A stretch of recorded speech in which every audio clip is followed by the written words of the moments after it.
हाँ जी बेटा, ये अपना ਜਿਹੜਾ ਹੈਗਾ ਗਾ 6 ਫਰਵਰੀ ਦਾ ਲੈਕਚਰ ਹੈਗਾ ਗਾ, ਜਿਸ ਦੇ ਵਿੱਚ ਆਪਾਂ ਨੇ basis and dimension chapter start ਕੀਤਾ ਹੋਇਆ ਹੈਗਾ ਤੇ ਆਪਾਂ ਨੇ ਥਿਊਰਮ ਨੰਬਰ 1 ਜਿਹੜੀ ਹੈਗੀ ਹੈ ਉਹ ਕਰ ਲਈ ਸੀਗੀ। ਉਸ ਤੋਂ ਅੱਗੇ ਆਪਾਂ ਕਰਦੇ ਹਾਂ ਥਿਊਰਮ ਨੰਬਰ 2। ਠੀਕ ਹੈ, ਸੈਕਿੰਡ ਥਿਊਰਮ ਦੇ ਵਿੱਚ that is cold the also existence theorem. ਇਹਨੂੰ ਐਗਜ਼ਿਸਟੈਂਸ ਥਿਊਰਮ ਵੀ ਕਹਿੰਦੇ ਹੈਗੇ। ਇਹਦੇ ਵਿੱਚ ਆਪਾਂ ਨੇ ਕੀ ਸ਼ੋ ਕਰਨਾ ਹੈ ਕਿ prove that there exist a basis for each finitely generated vector space. Clear, ਆਪਾਂ ਨੇ ਇੱਥੇ ਸ਼ੋ ਕਰਾਂਗੇ ਕਿ ਹਰੇਕ ਫਾਈਨਾਈਟਲੀ ਜਿਹੜਾ ਜਨਰੇਟਡ ਵੈਕਟਰ ਸਪੇਸ ਹੁੰਦਾ ਹੈ ਉਹਦੇ ਵਾਸਤੇ ਬੇਸਿਸ ਜ਼ਰੂਰ ਐਗਜ਼ਿਸਟ ਕਰਦਾ ਹੈ। ਕਲੀਅਰ, ਜਾਂ ਫਿਰ ਸੈਕਿੰਡ ਇਹਦੀ ਸਟੇਟਮੈਂਟ ਹੈਗੀ। ਸਟੇਟਮੈਂਟਸ ਵੀ ਬੇਟਾ ਤੁਸੀਂ ਲਰਨ ਕਰਨੀ ਹੈ ਕਿਉਂਕਿ ਪੇਪਰ 'ਚ ਤੁਹਾਨੂੰ ਸਟੇਟ ਐਂਡ ਪ੍ਰੂਵ ਆ ਸਕਦਾ ਐਗਜ਼ਿਸਟੈਂਸ ਥਿਓਰਮ, ਤਾਂ ਸਟੇਟਮੈਂਟਸ ਜੀ ਵੀ ਤੁਸੀਂ ਜ਼ਰੂਰ ਲਰਨ ਕਰਨੀ ਹੈ ਇਹਨਾਂ ਦੀਆਂ। ਸੈਕਿੰਡ ਸਟੇਟਮੈਂਟ ਹੈਗੀ ਹੈ ਕਿ if S is equal to V1 V2 so on Vn spans a vector space Vf, ਇਹ ਕਿ ਇਹਨੂੰ ਸਪੈਨ ਕਰ ਰਿਹਾ, ਜਨਰੇਟ ਕਰ ਰਿਹਾ, then there exists a subset of S which is a basis of V। ਤਾਂ ਆਪਾਂ ਸ਼ੋ ਕਰਾਂਗੇ ਕਿ ਉੱਥੇ ਕੋਈ ਨਾ ਕੋਈ ਸਬਸੈਟ S ਵੀ ਐਗਜ਼ਿਸਟ ਕਰਦਾ ਹੈਗਾ ਜਿਹੜਾ ਕਿ ਇਹਦਾ ਬੇਸਿਸ ਹੈ, V ਦਾ ਆਪਣੇ ਕੋਲੇ ਬੇਸਿਸ ਹੈਗਾ। ਸਬਸੈਟ ਆਫ S ਦਾ ਕੋਈ ਨਾ ਕੋਈ ਸਬਸੈਟ ਐਗਜ਼ਿਸਟ ਕਰਦਾ ਹੈ ਕਿਉਂਕਿ ਐਸ ਇਹਨੂੰ ਕੀ ਕਰ ਰਿਹਾ, ਸਪੈਨ ਕਰ ਰਿਹਾ ਬੇਟਾ। ਸਪੈਨ ਦਾ ਮਤਲਬ ਕਿ ਇਹਨੂੰ ਜਨਰੇਟ ਕਰ ਰਿਹਾ ਹੈਗਾ। ਜਨਰੇਟ ਤਾਂ ਮਤਲਬ ਕੋਈ ਵੀ ਸੈੱਟ ਕਰ ਸਕਦਾ ਹੈਗਾ, ਪਰ ਬੇਸਿਸ ਵਾਸਤੇ ਤੁਹਾਨੂੰ ਦੱਸਿਆ ਸੀਗਾ 2 ਕੰਡੀਸ਼ਨਸ ਹੁੰਦੀਆਂ।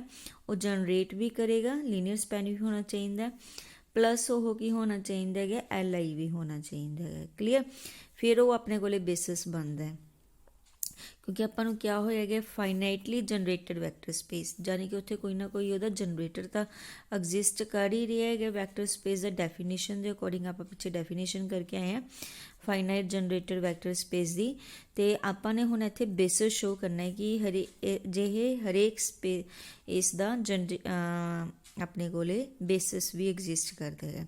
ਤਾਂ ਉਹਦੇ ਵਾਸਤੇ ਆਪਾਂ ਨੇ VF ਲੈ ਲਿਆ ਸਭ ਤੋਂ ਪਹਿਲਾਂ, ਫਾਈਨਾਈਟ ਡਾਇਮੈਂਸ਼ਨਲ ਵੈਕਟਰ ਸਪੇਸ। ਤਾਂ ਉੱਥੇ ਐਗਜ਼ਿਸਟ ਕਰਦਾ ਫਾਈਨਾਈਟ ਸਬਸੈਟ S ਗਿਵਨ ਆਪਾਂ ਨੂੰ ਉਹ V such that LS is equal to V। ਇਹ ਚੀਜ਼ ਆਪਾਂ ਨੂੰ ਦੋਨੋਂ ਚੀਜ਼ਾਂ ਗਿਵਨ ਹੈ ਕਿ S ਉਹਨੂੰ ਸਪੈਨ ਕਰ ਰਿਹਾ ਹੈਗਾ ਤੇ VF ਇੱਕ ਫਾਈਨਾਈਟ ਜਨਰੇਟਰ ਜਾਂ ਫਾਈਨਾਈਟ ਡਾਇਮੈਂਸ਼ਨਲ ਵੈਕਟਰ ਸਪੇਸ ਹੈਗਾ। ਕਲੀਅਰ, ਤਾਂ without loss of generality we may suppose here that all vectors in the subset S are non-zero। ਠੀਕ ਹੈ, ਇੱਥੇ ਆਪਾਂ ਕੀ ਸਪੋਜ਼ ਕਰ ਲਵਾਂਗੇ ਕਿ S ਦੇ ਜਿੰਨੇ ਵੀ ਜਿਹੜੇ ਹੈਗੇ ਆ ਵੈਕਟਰਸ ਆ ਉਹ ਸਾਰੇ ਦੇ ਸਾਰੇ ਨੋਨ ਜ਼ੀਰੋ ਆ। ਕਿਉਂ? Because contribution of zero vector in any linear combination of the vector of S is zero. ਕਿਉਂਕਿ ਜੇ ਇਹਦੇ ਵਿੱਚ ਕੋਈ ਵੀ ਜ਼ੀਰੋ ਵੈਕਟਰ ਹੋ ਗਿਆ ਗਾ ਇਸ ਲੀਨੀਅਰ ਕੰਬੀਨੇਸ਼ਨ ਦੇ ਵਿੱਚ, ਫਿਰ ਉਹ ਆਪਣੇ ਕੋਲੇ ਕੀ ਜ਼ੀਰੋ ਹੀ ਬਣਾ ਦਿੰਦਾ, ਸੈੱਟ ਨੂੰ ਜ਼ੀਰੋ ਬਣਾ ਦਿੰਦਾ ਹੈਗਾ। ਕਲੀਅਰ, ਸਿੰਸ ਆਪਾਂ ਨੂੰ ਇਹ ਚੀਜ਼ ਗਿਵਨ ਹੈ ਕਿ S is a subset of V, ਤਾਂ ਹੁਣ ਜੇ S V ਦਾ ਸਬਸੈਟ ਹੈ ਤਾਂ ਆਈਦਰ S ਇਜ਼ LI ਜਾਂ LD। ਦੇਖੋ ਕਿਉਂਕਿ ਇੱਕ ਕੰਡੀਸ਼ਨ ਤਾਂ ਆਪਾਂ ਨੂੰ ਕਲੀਅਰ ਹੈ ਕਿ ਕੰਬੀਨੇਸ਼ਨ ਆਪਣੇ ਕੋਲੇ। ਕਲੀਅਰ, ਤੇ ਸੈਕਿੰਡ S V ਦਾ ਸਬਸੈਟ ਹੈ ਤਾਂ ਜਾਂ ਤਾਂ S LI ਹੋਏਗਾ ਜਾਂ LD ਹੋਏਗਾ। ਇਹ ਚੀਜ਼ ਆਪਾਂ ਨੂੰ ਪਤਾ ਹੈ ਕਿ ਹਰੇਕ ਸਬਸੈਟ ਜਾਂ ਤਾਂ LI ਹੁੰਦਾ ਜਾਂ LD ਹੁੰਦਾ ਹੈਗਾ। ਜੇ ਆਪਣੇ ਕੋਲੇ S LI ਬਣ ਜੇ, ਠੀਕ ਹੈ, ਜੇ S LI ਬਣ ਗਏ ਤਾਂ ਬੇਸਿਸ ਦੀਆਂ ਦੋਨੋਂ ਕੰਡੀਸ਼ਨਸ ਪੂਰੀਆਂ ਹੋ ਗਈਆਂ, LS is equal to V ਤੇ LI ਵੀ ਹੋ ਗਿਆ, ਤਾਂ S ਇਟਸੈਲਫ ਹੀ ਕੀ ਬਣ ਜਾਏਗਾ, ਆਪਣੇ ਕੋਲੇ ਬੇਸਿਸ ਬਣ ਜਾਏਗਾ। ਕਲੀਅਰ, ਤਾਂ ਥਿਊਰਮ ਹੈ ਜਿਹੜੀ ਉਹ ਆਪਣੀ ਇੱਥੇ ਹੀ ਪ੍ਰੂਵ ਹੋ ਜਾਏਗੀ, S ਨੂੰ ਹੀ ਆਪਾਂ ਬੇਸਿਸ ਕਹਿ ਦੇਵਾਂਗੇ, hence the result. But second condition ਕੀ ਹੈ, ਜੇ S ਆਪਣੇ ਕੋਲੇ LD ਹੈ ਫਿਰ ਉਹ ਬੇਸਿਸ ਕਿਸ ਤਰ੍ਹਾਂ ਬਣੇਗਾ, ਤਾਂ ਉੱਥੇ ਕੋਈ ਨਾ ਕੋਈ ਕੀ ਹੈ S ਦਾ ਸਬਸੈਟ ਐਗਜ਼ਿਸਟ ਕਰੇਗਾ ਜਿਹੜਾ ਕਿ LI ਸੈੱਟ ਹੋਏਗਾ, ਫਿਰ ਉਹ ਕੀ ਹੈ ਬੇਸਿਸ ਬਣੇਗਾ। ਕਲੀਅਰ, ਤਾਂ ਇਫ S ਇਜ਼ LD, ਜੇ S LD ਹੈ ਤਾਂ ਦੇਅਰ ਐਗਜ਼ਿਸਟ M, ਉੱਥੇ ਕੋਈ ਨਾ ਕੋਈ M ਐਗਜ਼ਿਸਟ ਕਰਦਾ ਕਿ M ਦੀ ਵੈਲਿਊ ਕੀ ਹੈ 2 ਤੋਂ ਬੜੀ ਤੇ N ਤੋਂ ਛੋਟੀ। ਇਹ ਪਿੱਛੇ ਆਪਾਂ ਥਿਊਰਮ ਕਰਕੇ ਆਏ ਸੀਗੇ ਕਿ ਜਿਹੜਾ M ਆ ਉਹ 1 ਨਹੀਂ ਹੋ ਸਕਦਾ ਹੈਗਾ ਕਿਉਂਕਿ ਸਿੰਗਲਟਨ ਸੈੱਟ ਵੀ ਆਪਣੇ ਕੋਲੇ ਕੀ ਹੁੰਦਾ ਹੈ, LI ਸੈੱਟ ਹੀ ਹੁੰਦਾ ਹੈਗਾ। ਆਪਾਂ LD ਲੈ ਕੇ ਚੱਲ ਰਹੇ ਹਾਂ ਤਾਂ 2 ਤੋਂ ਜ਼ਿਆਦਾ ਇਹਦੀ ਵੈਲਿਊ ਹੋਏਗੀ ਤੇ N ਤੋਂ ਘੱਟ ਹੋਏਗੀ। क्लीयर LD सैट वास्ते कि उत्थे कोई ना कोई एग्जिस्ट करता such that VM is belongs to S। VM की S द एलीमेंट है, is a linear combination of the V1 V2 so on VM -1। Clear S ਦੇ ਕਿਸੇ ਐਲੀਮੈਂਟ ਉੱਥੇ ਕੋਈ ਨਾ ਕੋਈ ਐਲੀਮੈਂਟ VM ਐਗजिस्ट ਕਰਦਾ ਹੈ ਜਿਹੜਾ ਕਿ ਆਪਦੇ ਤੋਂ ਪ੍ਰੀਵੀਅਸ ਜਿੰਨੇ ਵੀ ਐਲੀਮੈਂਟ ਇਹ ਥਿਊਰਮ ਕੀਤੀ ਸੀ ਬੇਟਾ ਆਪਾਂ ਨੇ ਕਿ LD ਦੇ ਵਿੱਚ ਜਿਹੜਾ ਇੱਕ ਵੈਕਟਰ ਹੁੰਦਾ ਉਹ ਆਪਦੇ ਤੋਂ ਪਹਿਲਾਂ ਵਾਲੇ ਜਿੰਨੇ ਵੀ ਵੈਕਟਰਸ ਉਹਨਾਂ ਦਾ ਕੀ ਹੋਊਗਾ ਲੀਨੀਅਰ ਕੰਬੀਨੇਸ਼ਨ ਹੁੰਦਾ ਹੈ। ਤਾਂ ਉਹੀ ਚੀਜ਼ ਆਪਾਂ ਨੇ ਇੱਥੇ ਅਪਲਾਈ ਕਰ ਦਿੱਤੀ। Clear VM is equal to this one, ਇਹ ਰਿਜ਼ਲਟ ਬੇਟਾ ਯਾਦ ਰੱਖਣਾ। ਉਸ ਤੋਂ ਬਾਅਦ ਆਪਾਂ ਨੇ ਕੀ ਕੀਤਾ, ਕਿਉਂਕਿ ਹੁਣ S ਦਾ LD ਹੈ ਤਾਂ ਇਟ ਮੀਨਸ ਉੱਥੇ ਕੋਈ ਨਾ ਕੋਈ S ਦਾ ਸਬਸੈਟ S1 ਐਗजिस्ट ਕਰੇਗਾ ਕਿ ਜਿਸ 'ਚ ਐਲੀਮੈਂਟ ਕਿਸ ਤਰ੍ਹਾਂ ਦੇ ਹੋਣਗੇ V1 V2 ਸੋਨ VM -1 VM +1 ਸੋਨ VN। ਠੀਕ ਹੈ, VM ਆਪਾਂ ਨੇ ਇਹਦੇ ਵਿੱਚੋਂ ਮਾਈਨਸ ਕਰ ਦਿੱਤਾ ਗਾ। ਕਲੀਅਰ, ਤਾਂ S1 ਕੀ ਹੈ, S ਦਾ ਆਪਣੇ ਕੋਲੇ ਸਬਸੈਟ ਹੈ ਤੇ ਵੀ ਸ਼ੈਲ ਸ਼ੋ ਦੈਟ ਕਿ LS1 is equal to V। ਪਹਿਲਾਂ ਆਪਾਂ ਕੀ ਸ਼ੋ ਕਰਾਂਗੇ ਕਿ LS1 ਕੀ ਹੈ, V ਦਾ ਸਬਸੈਟ ਹੈ। ਹੁਣ S1 S ਦਾ ਸਬਸੈਟ ਹੈ, S V ਦਾ ਸਬਸੈਟ ਹੈ ਤਾਂ LS1 ਕੀ ਹੋਏਗਾ, LS ਦਾ ਸਬਸੈਟ ਹੋਏਗਾ। ਪਿੱਛੇ ਆਪਾਂ ਥਿਊਰਮ ਕਰਕੇ ਆਏ ਸੀ ਫਸਟ ਚੈਪਟਰ ਦੇ ਵਿੱਚ ਸਿੱਧਾ ਵੀ ਕਿ ਜੇ S1 S ਦਾ ਸਬਸੈਟ ਹੈ ਤਾਂ LS1 LS ਦਾ ਸਬਸੈਟ ਹੋਏਗਾ। ਤਾਂ LS1 ਕਿਹਦਾ ਸਬਸੈਟ ਹੋਏਗਾ, V ਦਾ ਵੀ ਸਬਸੈਟ ਹੋਏਗਾ ਕਿਉਂਕਿ LS ਤੇ V ਦੋਨੋਂ ਇਕੁਅਲ ਹੈ। ਕਲੀਅਰ, ਇਹ ਆਪਾਂ ਨੂੰ ਗਿਵਨ ਹੈ। ਤਾਂ LS1 ਕਿਹਦਾ ਸਬਸੈਟ ਹੋ ਗਿਆ, ਆਪਣੇ ਕੋਲੇ V ਦਾ ਸਬਸੈਟ ਹੋ ਗਿਆ। ਕਲੀਅਰ, ਹੁਣ ਆਪਾਂ ਦੋਨਾਂ ਨੂੰ ਇਕੁਅਲ ਸ਼ੋ ਕਰਨਾ ਹੈ। ਆਪਾਂ ਤਾਂ ਸ਼ੋ ਕਰਤਾ ਕਿ LS1 V ਦਾ ਸਬਸੈਟ ਹੈ।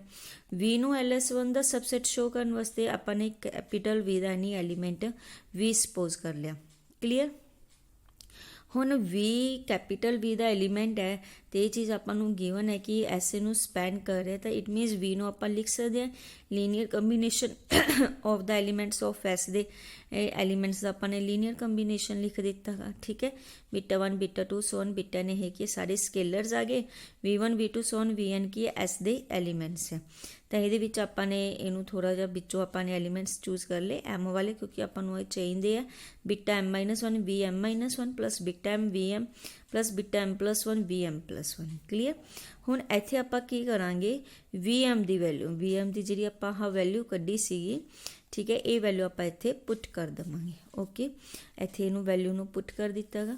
ਉਸ ਤੋਂ ਬਾਅਦ ਇਹਨੂੰ ਕੀ ਆ, ਖੋਲ ਲਓ। ਇਹਨੂੰ ਜਦੋਂ ਖੋਲੋਗੇ α1 V1 ਪਲੱਸ α2 V2 ਸੋਨ αM-1 VM-1। ਉਸ ਤੋਂ ਦੇਖੋ ਇਹ ਵੀ V1 V2 ਸੋਨ VM-1 ਇਹ ਵੀ ਸੇਮ ਹੈ। ਤਾਂ ਆਪਾਂ ਕੀ ਕਰਾਂਗੇ, ਇਹਦੇ ਵਿੱਚੋਂ ਇਹਨਾਂ ਨੂੰ ਕਾਮਨ ਕੱਢ ਲਵਾਂਗੇ V1 V2 ਤੇ VM-1 ਤੱਕ। ਬਾਕੀ ਪਿੱਛੇ ਵਾਲੇ ਇਕੱਲੇ ਉਹ ਐਜ਼ ਇਟ ਇਜ਼ ਰਹਿਣਗੇ। ਤਾਂ ਆਪਣੇ ਕੋਲੇ ਵੈਲਿਊ ਕੀ ਬਣ ਜਾਏਗੀ, ਬੀਟਾ 1 ਪਲੱਸ ਬੀਟਾ M, ਬੀਟਾ 2 ਪਲੱਸ ਬੀਟਾ M α2। ਕਲੀਅਰ, ਬੀਟਾ M ਨਾਲ ਮਲਟੀਪਲਾਈ ਕਰਨਾ, α1 α2 ਇਹ ਅੰਦਰ ਹੈਗੇ ਹੀ ਹੈ। ਆਪਣੇ ਕੋਲ ਆਹ ਵਾਲਾ ਰਿਜ਼ਲਟ ਬਣ ਗਿਆ। ਹੁਣ ਇੱਥੋਂ ਆਪਾਂ ਨੂੰ ਕੀ ਪਤਾ ਚੱਲ ਰਿਹਾ ਹੈਗਾ, ਇਹ ਆਪਾਂ V ਦੀ ਵੈਲਿਊ ਲੈ ਕੇ ਚੱਲੇ ਸੀ। V is a linear combination of the elements V1 V2 so VM-1 plus VM+1 so on VN। ਯਾਨੀ ਕਿ ਇਹ ਕਿਹਦੇ ਐਲੀਮੈਂਟਸ ਦਾ ਲੀਨੀਅਰ ਕੰਬੀਨੇਸ਼ਨ ਬਣ ਗਿਆ, ਇਹ ਐਲੀਮੈਂਟਸ ਕਿਹਦੇ, S1। VM ਨੂੰ ਛੱਡ ਦਈਏ ਤਾਂ S1 ਦੇ ਐਲੀਮੈਂਟਸ ਸੀਗੇ ਸਾਰੇ। ਤਾਂ ਯਾਨੀ ਕਿ V is a linear combination of ਦਾ vectors this one that is of S1। ਤਾਂ ਇਟ ਮੀਨਸ V ਕੀ ਨੂੰ ਚਲਾ ਗਿਆ, LS1 ਨੂੰ ਚਲਾ ਗਿਆ। ਐਲੀਮੈਂਟ ਆਪਾਂ ਕੈਪੀਟਲ V ਦਾ ਲੈ ਕੇ ਚੱਲੇ ਸੀ ਤਾਂ it means capital V subset of LS1 ਹੋ ਗਿਆ। ਤਾਂ ਇੱਥੋਂ ਆਪਾਂ ਕੀ ਕਹਿ ਸਕਦੇ ਹਾਂ, from 1 and 2 LS1 is equal to V। Clear, ਇਹ ਚੀਜ਼ ਆਪਾਂ ਸ਼ੋ ਕਰਨੀ ਸੀਗੀ ਕਿ LS1 ਕੀ ਹੈ, V ਦੇ ਇਕੁਅਲ ਹੈ। ਹੁਣ ਫਿਰ ਆਪਾਂ ਇੱਥੇ ਚੀਜ਼ ਕਹਾਂਗੇ ਕਿ ਹੁਣ ਫਿਰ ਆਪਾਂ ਨੇ ਕੋਲ ਇੱਥੇ ਦੋ ਰਿਜ਼ਲਟਸ ਹੈ। ਹੁਣ ਜਾਂ ਤਾਂ S1 LI ਹੋਏਗਾ ਜਾਂ S1 ਕੀ ਹੋਏਗਾ, LD ਹੋਏਗਾ। ਜੇ S1 ਆਪਣੇ ਕੋਲੇ LI ਹੋ ਜਾਏਗਾ ਫਿਰ ਤਾਂ ਇਹੀ ਆਪਣੇ ਕੋਲੇ ਬੇਸਿਸ ਜਾਂ ਦੋਨੋਂ ਕੰਡੀਸ਼ਨ ਸੈਟੀਸਫਾਈ ਕਰ ਗਿਆ। S1 is a basis of VF, ਇਹੀ ਚੀਜ਼ ਆਪਾਂ ਸ਼ੋ ਕਰਨੀ ਸੀ, hence the result. But second ਆਪਣੇ ਕੋਲੇ ਫਿਰ ਇੱਥੇ ਆ ਜਾਂਦਾ ਕਿ ਜੇ S1 ਆਪਣੇ ਕੋਲੇ LD ਹੈ, ਜੇ S1 ਫਿਰ LD ਹੈ ਤਾਂ ਫਿਰ ਆਪਾਂ ਜਿਹੜਾ ਹੈਗਾ ਇਹੀ ਸੇਮ ਪ੍ਰੋਸੈਸ ਹੈ ਜਿਹੜਾ ਇਹੀ ਆਪਾਂ ਫੋਲੋ ਕਰਾਂਗੇ ਕਿਉਂਕਿ S1 ਕੀ ਆਪਣੇ ਕੋਲੇ LD ਹੈ। ਫਿਰ ਆਪਾਂ ਉੱਥੇ ਕੋਈ ਨਾ ਕੋਈ ਐਲੀਮੈਂਟ ਕਹਾਂਗੇ ਕਿ ਐਗਜ਼ਿਸਟ ਕਰੇਗਾ S1 ਦੇ ਵਿੱਚ ਕਿ ਉਹਦਾ ਐਲੀਮੈਂਟ ਹੈ ਤੇ ਲੀਨੀਅਰ ਕੰਬੀਨੇਸ਼ਨ ਆਪਾਂ ਲਿਖ ਸਕਦੇ ਹੈਗੇ। ਕਲੀਅਰ, ਤਾਂ ਸੇਮ ਜਿਹੜਾ ਸਾਰਾ ਆਹੀ ਪ੍ਰੋਸੈਸ ਸ਼ੋ ਹੋਏਗਾ, ਉਹਨੂੰ ਆਪਾਂ S2 ਸਪੋਜ਼ ਕਰ ਲਾਂਗੇ, LS2 ਇਜ਼ ਇਕੁਅਲ ਟੂ ਆਪਾਂ V ਸ਼ੋ ਕਰ ਦੇਵਾਂਗੇ। ਫਿਰ ਆਪਣੇ ਕੋਲੇ ਕੰਟਰਾਡਿਕਸ਼ਨ, ਫਿਰ ਆਪਾਂ ਕਹਾਂਗੇ ਜੇ S2 ਆਪਣੇ ਕੋਲੇ Li ਤੋਂ ਬੇਸਿਸ ਬਣ ਜਾਏਗਾ, ਜੇ ਉਹ Li ਨਹੀਂ ਤਾਂ ਉਹ LD ਹੋਏਗਾ। ਫਿਰ ਆਪਾਂ ਸੇਮ ਪ੍ਰੋਸੈਸ, ਇਸ ਤਰ੍ਹਾਂ ਆਪਾਂ ਕੀ ਹੈ ਇਹ ਪ੍ਰੋਸੈਸ ਇਸੇ ਤਰ੍ਹਾਂ ਹੀ ਚੱਲਦਾ ਜਾਏਗਾ। ਕਦੋਂ ਤੱਕ ਚੱਲਦਾ ਜਾਏਗਾ? ਨੇਚਰ ਇੱਥੇ ਲਿਖਿਆ ਹੋਇਆ ਦੇਖੋ, ਐਟ ਦਾ ਮੋਸਟ ਇਹ ਕੀ ਹੈ ਇਸੇ ਤਰ੍ਹਾਂ ਆਪਣੇ ਕੋਲੇ SM ਤੱਕ ਚੱਲਦਾ ਜਾਏਗਾ ਵਿਚ ਇਜ਼ Li, ਠੀਕ ਹੈ, ਜਦੋਂ ਤੱਕ ਕਿ ਆਪਣੇ ਕੋਲੇ ਐਲੀਮੈਂਟਸ ਹੈਗੇ, ਠੀਕ ਹੈ। ਇਹ ਇਸੇ ਤਰ੍ਹਾਂ ਹੀ ਚੱਲਦਾ ਜਾਏਗਾ। At the most by repeating the procedure we are left with the subset having a single non zero vector, ਠੀਕ ਹੈ। ਕਦੋਂ ਤੱਕ? ਐਂਡ ਤੇ ਆਪਣੇ ਕੋਲੇ ਕੀ ਹੈ ਇਹ ਇੱਕ ਸਿੰਗਲ ਵੈਕਟਰ ਰਹਿ ਜਾਏਗਾ। ਸਾਰੇ ਆ ਵੈਕਟਰ ਕਿਉਂਕਿ ਆਪਾਂ ਇੱਥੇ ਖਤਮ ਕਰੀ ਜਾਂਦੇ ਨਾ, ਦੇਖੋ ਜਿਵੇਂ ਇਹਦੇ ਵਿੱਚ VM ਖਤਮ ਹੋ ਗਿਆ, ਅਗਲੇ 'ਚ VM-1 ਖਤਮ ਹੋ ਗਿਆ, ਸਾਰੇ ਵੈਕਟਰ ਜਿਸ ਤਰ੍ਹਾਂ ਖਤਮ ਹੋ ਜਾਣਗੇ M ਐਲੀਮੈਂਟਸ ਤੱਕ, N ਐਲੀਮੈਂਟਸ ਤੱਕ ਆਪਾਂ ਇਹਨੂੰ ਕੀ ਸੋਲਵ ਕਰਦੇ ਚਲੇ ਜਾਵਾਂਗੇ ਤੇ ਇਹ ਕੀ ਖਤਮ ਹੋ ਜਾਣਗੇ ਤੇ ਸਿੰਗਲ ਨੋਨ ਜ਼ੀਰੋ ਵੈਕਟਰ ਰਹਿ ਜਾਏਗਾ। ਤੇ ਜਿਹੜਾ ਸਿੰਗਲ ਨੋਨ ਜ਼ੀਰੋ ਵੈਕਟਰ ਹੁੰਦਾ ਹੈਗਾ ਇਹ ਆਪਾਂ ਨੂੰ ਪਤਾ ਹੀ, ਆਪਾਂ ਪਿਛਲੇ ਚੈਪਟਰ 'ਚ ਥਿਊਰਮ ਕੀਤੀ ਸੀ, ਉਹ ਹਮੇਸ਼ਾ ਹੀ Li ਹੁੰਦਾ ਹੈਗਾ। ਕਲੀਅਰ? ਉਹ ਹਮੇਸ਼ਾ ਜਦੋਂ Li ਹੁੰਦਾ ਹੈਗਾ ਸਿੰਗਲਟਨ ਸੈੱਟ ਨੋਨ ਜ਼ੀਰੋ, ਤਾਂ ਇਟ ਮੀਨਸ ਉਹ ਬੇਸਿਸ ਬਣ ਜਾਏਗਾ, ਕਿਉਂਕਿ Li ਵੀ ਹੈਗਾ ਤੇ ਉਹ LSN is equal to V ਵੀ ਹੋ ਜਾਏਗਾ। ਕਲੀਅਰ? ਉਹ ਤਾਂ ਆਪਾਂ ਸ਼ੋ ਕਰ ਹੀ ਰਹੇ ਹੈਗੇ। ਤਾਂ ਇਟ ਮੀਨਸ ਹਰੇਕ ਫਾਈਨਾਈਟ ਡਾਇਮੈਂਸ਼ਨਲ ਵੈਕਟਰ ਸਪੇਸ ਦਾ ਆਪਣੇ ਕੋਲੇ ਬੇਸਿਸ ਜ਼ਰੂਰ ਐਗਜ਼ਿਸਟ ਕਰਦਾ। ਕਲੀਅਰ ਬੇਟਾ? ਇਸ ਤਰ੍ਹਾਂ ਜਿਹੜੀ ਹੈਗੀ ਇਹ ਥਿਊਰਮ ਤੁਸੀਂ ਕਰਨੀ ਹੈ, ਕਾਫੀ ਇੰਪੋਰਟੈਂਟ ਥਿਊਰਮ ਹੈ ਤੇ ਈਜ਼ੀ ਹੈ, ਸਮਝ ਆ ਜਾਂਦੀ ਹੈ ਤੁਹਾਨੂੰ, ਕਲੀਅਰ ਹੋ ਜਾਏਗੀ। ਓਕੇ, ਨੈਕਸਟ ਆਪਾਂ ਜਿਹੜੀ ਹੈਗੀ ਥਿਊਰਮ ਕਰਾਂਗੇ, उसदे विच की है कि हुण इस तो आपां एक चीज़ का ध्यान रखना है कि हरेक वैक्टर स्पेस का जिहड़ा हैगा बेसिस सैट जरूर एग्जिस्ट करदा है। क्लीयर? हरेक वैक्टर स्पेस का बेसिस सैट जिहड़ा वो जरूर एग्जिस्ट करेगा। तो सैकेंड की है the basis of A vector space need not be unique. हुण ये चीज़ का ध्यान रखना है कि वैक्टर स्पेस का जिहड़ा बेसिस आ वो जरूरी नहीं यूनीक ही होवे, ठीक है, that need not be unique. In fact a vector space generally have more than one basis, ठीक है, एक तो ज़्यादा भी ਉਹਦੇ बेसिस हो सकती है। क्लीयर? जरूरी नहीं कि हरेक वैक्टर स्पेस का इको ही बेसिस होएगा, एक तो ज़्यादा भी बेसिस हो सकते हैं, but the number of the elements in all the basis of a finite dimensional vector space is same। But हरेक बेस दे विच बेस एक तो ज़्यादा हो सकते हैं, बट हरेक बेस दे विच जिहड़े नंबर ऑफ एलीमेंट्स होणगे वो की होणगे अपने कोले सेम होणगे। क्लीयर? यही चीज़ आप की करांगे हुण अगली थ्योरम दे विच प्रूव करनी है कि invariance of number of elements of a basis, ठीक है, नंबर ऑफ एलीमेंट्स की गल होएगी कि prove that any two basis of a finite dimensional vector space have same number of elements. कि किसी फाइनाइट डायमेंशनल वैक्टर स्पेस के जे दो बेसिस है तो उन्होंने की है सेम नंबर ऑफ एलीमेंट्स होंगे। भी काफ़ी इंपॉर्टेंट थ्योरम है बेटा, थर्ड थ्योरम है ये तुहाडी, ठीक है। ये विच की है दो बेसिस है तो उन्होंने नंबर ऑफ एलीमेंट्स की होंगे सेम होंगे, ये चीज़ आप शो करनी है। तो हुण आपां की चीज़ की बने कि VF एक फाइनाइट डायमेंशनल वैक्टर स्पेस है, तो यदा अपने को कोई ना कोई बेसिस जरूर एग्जिस्ट करेगा। ये आप उपर शो ही करके आए हैं। तो आप सपोज कर ले क्योंकि आप दो बेसिस लैके चलने हैं, आप B1 is equal to X1 X2 so on XM तो B2 is equal to Y1 Y2 so on YN। आप ये दो बेसिस जिहड़े वो सपोज कर ले VF दे, आपने शो करना है M is equal to N। Clear? M is equal to N show करने वास्ते आप कंट्राडिक्शन लियावांगे, तो वो वास्ते आपने सपोज कर लिया कि सपोज कर लो कि M की N तो ज़्यादा है, M is greater than N, जानी कि है कि B1 दे विच B2 नालों ज़्यादा एलीमेंट्स है। क्लीयर? जे M N नालों ज़्यादा है तो इट मीनस B1 च B2 नालों ज़्यादा एलीमेंट्स है। Since B1 is the basis of V, B1 भी अपने को बेसिस ऑफ V है, तो जे बेसिस है तो बेसिस के सारे एलीमेंट्स की है वैक्टर स्पेस च जाते हैं, तो it मीनस X1 X2 so on XM कि एलीमेंट्स हो गए V दे एलीमेंट हो गए।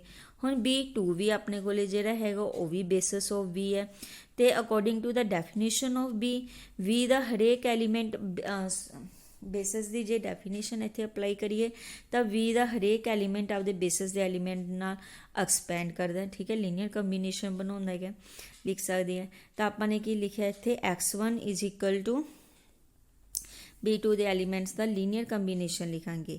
ਕਲੀਅਰ, y1 y2 ਸੋਨ yn, ਵੇਅਰ β11 β12 β1n ਇਹ ਕੀ ਆਪਣੇ ਕੋਲੇ ਸਾਰੇ ਦੇ ਸਾਰੇ ਸਕੇਲਰਸ ਹੈ। ਕਲੀਅਰ, ਕਿਉਂਕਿ ਬੇਟਾ ਆਪਣੇ ਕੋਲੇ ਇੱਥੇ ਐਲੀਮੈਂਟਸ ਜ਼ਿਆਦਾ ਹੈਗੇ, ਇਹ ਵੀ ਜ਼ਿਆਦਾ ਹੈ, ਇਸ ਕਰਕੇ ਆਪਾਂ ਦੋ ਸ਼ੋ ਕਰ ਰਹੇ ਹਾਂ ਕਿ ਪਹਿਲੇ ਐਲੀਮੈਂਟ ਦਾ ਪਹਿਲਾ ਸਕੇਲਰ ਹੈ ਇਹ, ਦੂਜੇ ਐਲੀਮੈਂਟ ਦਾ ਪਹਿਲੇ ਐਲੀਮੈਂਟ ਦਾ ਦੂਜਾ ਸਕੇਲਰ ਹੈ, ਇਸ ਕਰਕੇ ਆਪਾਂ ਇਹਨੂੰ 1 1 1 2 ਤੇ 1n ਦੀ ਫੋਰਮ 'ਚ ਲਿਖੇ ਹੈਗੇ। ਕਲੀਅਰ, x2 = β21 y1, ਠੀਕ ਹੈ। ਇਸ ਤਰ੍ਹਾਂ ਆਪਾਂ ਨੇ ਸਾਰੇ ਇਹ m ਦੇ m ਐਲੀਮੈਂਟਸ, ਵੇਅਰ ਇੱਕ ਚੀਜ਼ ਦਾ ਧਿਆਨ ਰੱਖਣਾ, m is greater than n, ਠੀਕ ਹੈ। m ਦੇ m ਐਲੀਮੈਂਟਸ ਨੂੰ ਆਪਾਂ B2 ਦੇ ਐਲੀਮੈਂਟਸ ਦਾ ਕੰਬੀਨੇਸ਼ਨ ਲਿਖ ਲਿਆ, ਇਹਨੂੰ ਨੰਬਰ 1 ਲਿਖ ਲਓ। ਕਲੀਅਰ, ਇਹਨੂੰ ਯਾਦ ਰੱਖਣਾ। ਉਸ ਤੋਂ ਬਾਅਦ ਬੇਟਾ ਠੀਕ ਹੈ ਆਪਾਂ ਨੇ ਕੀ ਕਰਨਾ ਹੈਗਾ, ਕੰਸੀਡਰ ਕਰਾਂਗੇ ਇੱਕ ਸਿਸਟਮ ਜਿਹੜਾ ਹੈਗਾ system of n equations in m ਅਨਨੋਨਸ, ਆਪਾਂ ਕੀ ਕਰਾਂਗੇ ਕੰਸੀਡਰ ਕਰਾਂਗੇ, ਠੀਕ ਹੈ। n ਇਕੁਏਸ਼ਨਸ ਹੈ ਤੇ m ਅਨਨੋਨਸ ਹੈ, ਠੀਕ ਹੈ। n ਇਕੁਏਸ਼ਨਸ ਤੇ m ਅਨਨੋਨਸ, ਯਾਨੀ ਕਿ m ਆਪਣੇ ਕੋਲੇ ਐਲੀਮੈਂਟਸ ਹੈ, ਇਕੁਏਸ਼ਨਸ ਆਪਾਂ n ਲਿਖਾਂਗੇ ਲੀਨੀਅਰ ਕੰਬੀਨੇਸ਼ਨ ਦੀ ਫੋਰਮ 'ਚ, ਜਿਵੇਂ ਕਿ β11 z1 + β21, ਕਿਉਂਕਿ ਇਹ ਜਿਹੜਾ ਕੰਬੀਨੇਸ਼ਨ ਹੈ ਨਾ ਬੇਸਿਸ 'ਚੋਂ ਨਹੀਂ ਹੈਗੇ, ਆਪਾਂ ਆਪਣੀ ਤਰਫ ਤੋਂ ਕੰਸੀਡਰ ਕਰ ਰਹੇ ਹੈਗੇ। β11 z1 + β21 z2 + 1 βm1 zm = 0। Equations ਦੀ ਜਿਹੜੀ ਗਿਣਤੀ ਹੈ ਉਹ ਆਪਣੇ ਕੋਲੇ ਕੀ ਹੋਏਗੀ, n ਹੋਏਗੀ। ਕਲੀਅਰ, ਤੇ ਨੰਬਰ ਆਫ ਅਨਨੋਨਸ ਜਿਹੜੇ ਹੈਗੇ ਆ ਉਹ ਇਹਦੇ ਵਿੱਚ ਕੀ ਹੋਣਗੇ, m ਹੋਣਗੇ। z1 z2 ਸੋਨ zm, ਦੇਖੋ n ਆਪਣੇ ਕੋਲੇ ਉਹ ਹੋ ਗਏ ਨਾ, m ਹੋ ਗਏ। ਨਾਓ ਆਪਾਂ ਨੂੰ ਇਹ ਚੀਜ਼ ਪਤਾ ਹੈਗਾ ਕਿ m is greater than n, or we can say n is less than m। Clear, ਤਾਂ ਦੈਟ ਮੀਨਸ ਕੀ ਹੈ ਕਿ number of equations are less than number of unknowns, है ना। ਹੁਣ n ਕੀ ਹੈ ਜਦੋਂ m ਤੋਂ ਛੋਟਾ ਹੈ, ਤੇ ਇਹ ਕੀ ਹੈ n ਆਪਣੇ ਕੋਲੇ ਇਕੁਏਸ਼ਨਸ ਹੈ, ਤਾਂ ਇੱਥੋਂ ਆਪਣੇ ਕੋਲੇ ਕੀ ਰਿਜ਼ਲਟ ਨਿਕਲਦਾ ਹੈ ਕਿ ਜਿਹੜੀਆਂ ਨੰਬਰ ਆਫ ਇਕੁਏਸ਼ਨਸ ਹੈ ਉਹ ਨੰਬਰ ਆਫ ਅਨਨੋਨਸ ਤੋਂ ਛੋਟੇ ਹੈਗੇ, ਘੱਟ ਹੈਗੀਆਂ, ਤਾਂ it means the above system of equations have A non zero solution. ਤਾਂ ਇਹ ਇਸ ਜਿਹੜੀਆਂ ਇਕੁਏਸ਼ਨਸ ਦਾ ਆਪਾਂ ਨੇ ਸੈੱਟ ਲੱਤਾ ਸੀ, ਇਹਦੇ ਵਿੱਚ ਨੋਨ ਜ਼ੀਰੋ ਸੋਲਿਊਸ਼ਨ ਵੀ ਨਿਕਲੂਗਾ ਆਪਣੇ ਕੋਲੇ, say k1 k2 so on km that is not all zero, ਜਿਹੜੇ ਕਿ ਸਾਰੇ ਦੇ ਸਾਰੀਆਂ ਜ਼ੀਰੋ ਨਹੀਂ ਹੋਣਗੀਆਂ। ਇਹ ਬੇਟਾ ਜੇ ਤੁਸੀਂ ਇਹਨੂੰ ਸਮਝੋ ਧਿਆਨ ਦੇ ਨਾਲ, ਤਾਂ ਆਪਾਂ ਨੇ ਪਿੱਛੇ ਕੀਤਾ ਸੀਗਾ ਕਿ ਜਦੋਂ ਆਪਣੇ ਕੋਲੇ ਨੰਬਰ ਆਫ ਇਕੁਏਸ਼ਨਸ ਆ ਵਾਲੀ ਇਹ ਕੀਤੀ ਸੀ ਨਾ ਆਪਾਂ ਨੇ, ਦੇਖੋ ਆਪਣੇ ਕੋਲੇ ਕੀ ਨੰਬਰ ਆਫ ਇਕੁਏਸ਼ਨਸ ਹੈ, ਇੱਥੇ ਨੰਬਰ ਆਫ ਅਨਨੋਨਸ ਕਿੰਨੇ ਆਪਣੇ ਕੋਲੇ ਆ ਵੇਖੋ A B C D 4 ਹੈ, ਜਦਕਿ ਨੰਬਰ ਆਫ ਇਕੁਏਸ਼ਨਸ ਆਪਣੇ ਕੋਲੇ ਕਿੰਨੀਆਂ ਨਿਕਲੀਆਂ ਸੀਗੀਆਂ, 3 ਨਿਕਲੀਆਂ ਸੀਗੀਆਂ। ਤੇ ਜਦੋਂ ਨੰਬਰ ਆਫ ਇਕੁਏਸ਼ਨਸ ਆਪਣੇ ਕੋਲੇ ਘੱਟ ਹੈ ਤੇ ਨੰਬਰ ਆਫ ਅਨਨੋਨਸ ਜਿਹੜੇ ਹੈਗੇ ਜਿਨ੍ਹਾਂ ਦੀ ਆਪਾਂ ਵੈਲਿਊ ਫਾਈਂਡ ਆਊਟ ਕਰਨੀ ਆ ਉਹ ਜ਼ਿਆਦਾ ਹੈ ਆਪਣੇ ਕੋਲੇ, ਤਾਂ ਆਪਣੇ ਕੋਲੇ ਸਾਰੀਆਂ ਵੈਲਿਊਜ਼ ਜ਼ੀਰੋ ਨਹੀਂ ਬਣੀਆਂ ਸੀਗੀਆਂ, ਉੱਥੇ ਆਪਣੇ ਕੋਲੇ ਨੋਨ ਜ਼ੀਰੋ ਵੈਲਿਊਜ਼ ਨਿਕਲ ਗਈਆਂ ਸੀਗੀਆਂ, ਠੀਕ ਹੈ। ਜਿਹੜੇ ਆਪਾਂ ਨੇ ਇਕੁਏਸ਼ਨਸ ਨੂੰ ਸੋਲਵ ਕਰਕੇ ਵੈਲਿਊਜ਼ ਕੱਢੀਆਂ ਸੀ ABCD ਦੀਆਂ, ਉਹ ਆਪਣੇ ਕੋਲੇ ਨੋਨ ਜ਼ੀਰੋ ਵੈਲਿਊਜ਼ ਨਿਕਲੀਆਂ ਸੀਗੀਆਂ। ਕਲੀਅਰ, ਤਾਂ ਉਹੀ ਚੀਜ਼ ਇੱਥੇ ਅਪਲਾਈ ਹੁੰਦੀ ਹੈ।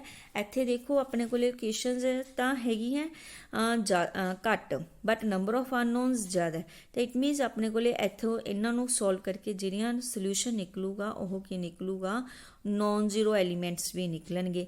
ਤਾਂ ਸਪੋਜ਼ ਕਰ ਲਿਆ k1 k2 ਸੋਨ km ਕੀ ਇਹਨਾਂ ਦਾ ਸੋਲਿਊਸ਼ਨ ਹੈ, ਨੋਨ ਜ਼ੀਰੋ ਸੋਲਿਊਸ਼ਨ ਹੈ, ਤਾਂ z1 z2 ਸੋਨ zm ਦੀ ਜਗ੍ਹਾ ਤੇ ਆਪਾਂ ਨੇ ਇਹ ਵੈਲਿਊਜ਼ ਲਿਖ ਦਿੱਤੀਆਂ ਸੋਲਿਊਸ਼ਨ। ਕਲੀਅਰ, ਹੁਣ ਇਹਨੂੰ ਨੂੰ ਤੁਸੀਂ ਕੀ ਕਰਨਾ ਹੈਗਾ, ਆਪਾਂ ਨੇ ਮਲਟੀਪਲਾਈ ਕਰਾਂਗੇ ਇਹਨਾਂ ਇਕੁਏਸ਼ਨਸ ਨੂੰ ਬਾਏ y1 y2 ਸੋਨ yn। ਕਲੀਅਰ, ਕਿਉਂਕਿ ਇਹ ਨੰਬਰ ਆਫ ਇਕੁਏਸ਼ਨਸ ਕਿੰਨੇ ਆ n, ਤਾਂ ਆਪਾਂ n ਹੀ ਐਲੀਮੈਂਟਸ ਦੇ ਨਾਲ ਮਲਟੀਪਲਾਈ ਕਰ ਰਹੇ ਹਾਂ। ਫਸਟ ਇਕੁਏਸ਼ਨ ਨੂੰ y1 ਨਾਲ, ਸੈਕਿੰਡ ਨੂੰ y2 ਨਾਲ, ਤੇ ਸੋਨ ਲਾਸਟ ਵਾਲੀ ਨੂੰ ਆਪਾਂ yn ਨਾਲ ਮਲਟੀਪਲਾਈ ਕਰਕੇ ਉਹਨਾਂ ਨੂੰ ਕੀ ਕਰ ਦੇਵਾਂਗੇ, ਐਡਿੰਗ ਕਰਾਂਗੇ ਐਲੀਮੈਂਟਸ ਨੂੰ ਵਰਟੀਕਲੀ। ਕਲੀਅਰ, ਵਰਟੀਕਲੀ ਦੇਖੋ ਇਹਨੂੰ ਜਦੋਂ ਤੁਸੀਂ y1 ਨਾਲ ਮਲਟੀਪਲਾਈ ਕੀਤਾ β11 y1, ਕਲੀਅਰ, ਤੇ β12 y2 β1n yn, ਤੇ k1 ਸਾਰਿਆਂ ਚੋਂ ਕਾਮਨ ਨਿਕਲਿਆ ਆ ਐਡ ਕਰਕੇ, ਠੀਕ ਹੈ। ਸਿਮਿਲਰਲੀ ਇਹਨੂੰ ਤੁਸੀਂ ਮਲਟੀਪਲਾਈ ਕਰੋਗੇ β21 y1 β22 y2 ਤੇ k2 ਕਾਮਨ ਹੈ, ਤੇ ਐਡ ਕਰਕੇ ਆਪਾਂ ਨੇ ਇਹਨਾਂ ਨੂੰ ਇਸ ਤਰ੍ਹਾਂ ਲਿਖ ਲਿਆ। ਹੁਣ ਇਹ ਜਿਹੜੀ ਵੈਲਿਊ ਹੈ ਕਿਹਦੀ ਹੈਗੀ, β11 y1, ਦੇਖੋ ਇੱਧਰ ਆਪਾਂ ਨੰਬਰ 1 ਇਕੁਏਸ਼ਨ, ਇਹ x1 ਦੀ ਵੈਲਿਊ ਹੈਗੀ। ਕਲੀਅਰ, ਆਹ x2 ਦੀ ਵੈਲਿਊ ਹੈ। ਇਹ ਵਾਲੀਆਂ ਵੈਲਿਊਜ਼ ਆਪਾਂ ਨੇ ਕੀ ਕੀਤੀਆਂ, ਇੱਥੇ ਪੁੱਟ ਕਰ ਦਿੱਤੇ x1 x2 so on xn। Clear, is equal to 0 ਆ ਗਿਆ ਆਪਣੇ ਕੋਲੇ। ਤਾਂ ਵੇਅਰ K1 K2 Km ਕੀ ਆਪਣੇ ਕੋਲੇ ਨੋਨ ਜ਼ੀਰੋ ਐਲੀਮੈਂਟਸ ਹੈਗੇ। ਜੇ ਨੋਨ ਜ਼ੀਰੋ ਐਲੀਮੈਂਟਸ ਆਪਣੇ ਕੋਲੇ ਨੋਟ ਆਲ ਜ਼ੀਰੋ, ਸਾਰੇ ਦੇ ਸਾਰੇ ਜ਼ੀਰੋ ਨਹੀਂ, ਤਾਂ ਇਟ ਮੀਨਸ ਇਹ ਕੀ ਬਣੇਗਾ, LD ਸੈੱਟ ਬਣੇਗਾ। LD ਸੈੱਟ ਬਣ ਗਿਆ ਤੇ ਕੰਟਰਾਡਿਕਸ਼ਨ ਆ ਗਈ ਆਪਣੇ ਕੋਲੇ, ਕਿਉਂਕਿ B1 ਆਪਾਂ ਬੇਸਿਸ ਲੈ ਕੇ ਚੱਲੇ ਸੀਗੇ ਤੇ ਬੇਸਿਸ ਵਾਸਤੇ LI ਹੋਣਾ ਚਾਹੀਦਾ ਸੀਗਾ x1 x2 ਸੋ ਐਨ xm। ਤਾਂ ਇਟ ਮੀਨਸ ਇਹ ਕੰਟਰਾਡਿਕਸ਼ਨ ਕਿਉਂ ਆਈ, ਕਿਉਂਕਿ ਆਪਾਂ m ਗ੍ਰੇਟਰ ਦੈਨ n ਲੈ ਕੇ ਚੱਲੇ ਸੀ। ਤਾਂ ਸੈਕਿੰਡਲੀ ਆਪਾਂ ਇਸੇ ਤਰੀਕੇ ਨਾਲ ਸ਼ੋ ਕਰ ਦਾਂਗੇ ਕਿ n is not greater then m, ਤਾਂ ਮੀਨਸ ਦੋਨੋਂ ਕੀ ਆ, ਇਕੁਅਲ ਹੈ। ਮੀਨਸ ਜੇ ਦੋ ਬੇਸਿਸ ਆਪਣੇ ਕੋਲੇ ਕਿਸੇ ਵੀ ਵੈਕਟਰ ਸਪੇਸ ਦੇ ਹੁੰਦੇ ਆ, ਉਹਨਾਂ ਦੇ ਵਿੱਚ ਕੀ ਨੰਬਰ ਆਫ ਐਲੀਮੈਂਟਸ ਸੇਮ ਹੈ। ਕਲੀਅਰ ਬੇਟਾ, ਇਹ ਥਿਓਰਮ ਕਰ ਲੈਣੇ ਆ, ਈਜ਼ੀਲੀ ਹੈ। ਨੈਕਸਟ ਆਪਾਂ ਅਗਲੇ ਲੈਕਚਰ 'ਚ ਕਰਦੇ ਹਾਂ। Thank you.